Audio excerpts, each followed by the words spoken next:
Very well, tonight on the punchline, I want to write a note to the newly sworn-in cabinet secretaries. Congratulations on your appointment.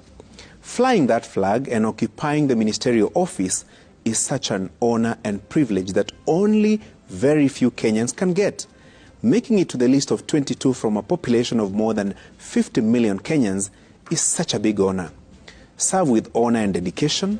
And as you settle in, allow me to draw you to the door signs pinned on your offices.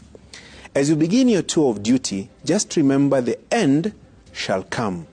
The office you now occupy has had different occupants over the years.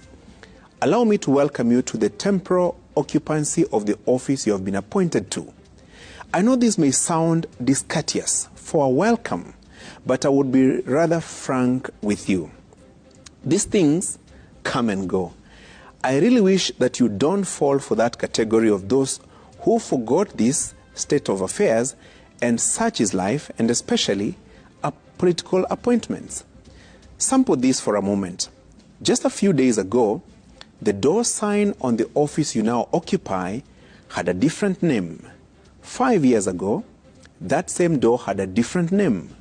Those names have been changing for the last 6 decades and across 5 presidencies.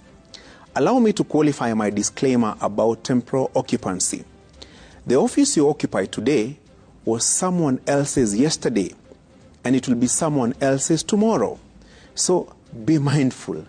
I would even suggest that you peg your stay in that office with a timeline of about 5 years, if you will be lucky to survive a full term of President William Ruto's administration.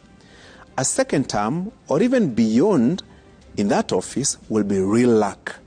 Yet another reminder about the temporal occupancy I have been harping on.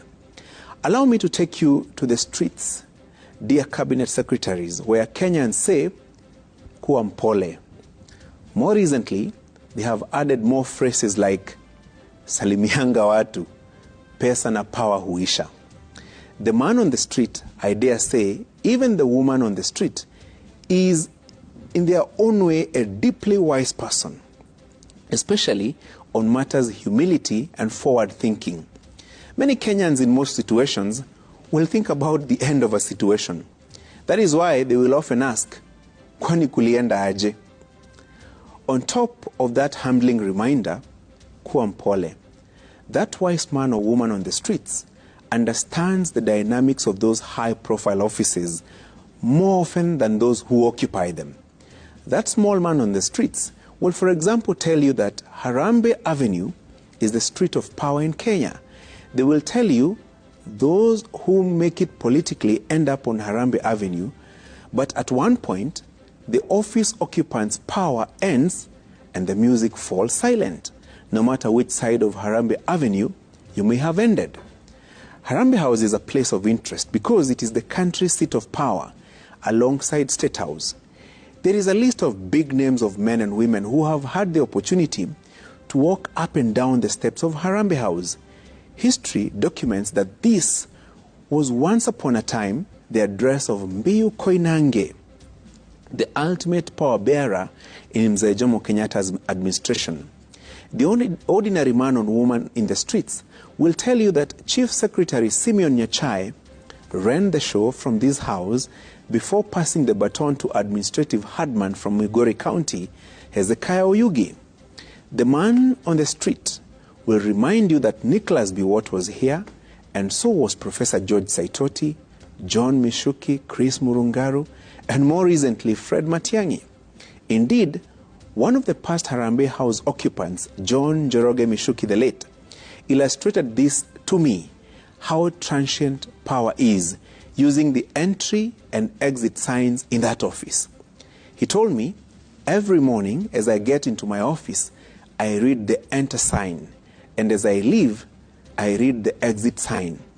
This temporal state of affairs is applicable in all ministers' offices at Jogoo House, Afya House, Kilimo House, Ardhi House, Transcom House, Maji House, Sheria House, the National Treasury.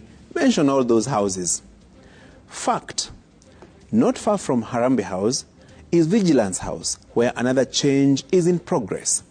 Japheth Koome is poised to take over from Hilary Mutyambai, the successor of Joseph Boynet, David Kimayo, Matthew Itere, Edwin Nyaseda, Philip Abongo, and the legendary Philip Kilonzo. I could even go back as far as Bernard Njinu, Ben Gethi, and even Bernard Hinga.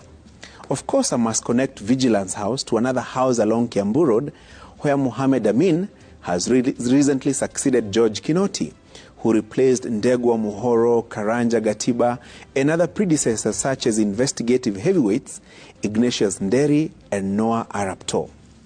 That simple street man on the streets would swear, haki kuwa mpole, hizi vitu za power huisha.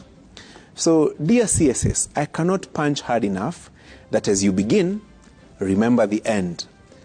That door sign will change on your day of departure, but your legacy would be remembered if you stand out in the execution of the offices of that behind that door sign. There are many great names that were built behind those door signs, and even more names that were destroyed behind those door signs. So it is really your choice on what you want to leave behind when the door sign is changed. So as the streetwise man or woman would tell you, kuwa mpole, chapa wax, alafu power isiingie kwa kichwa, because hizi vitu huisha. That's my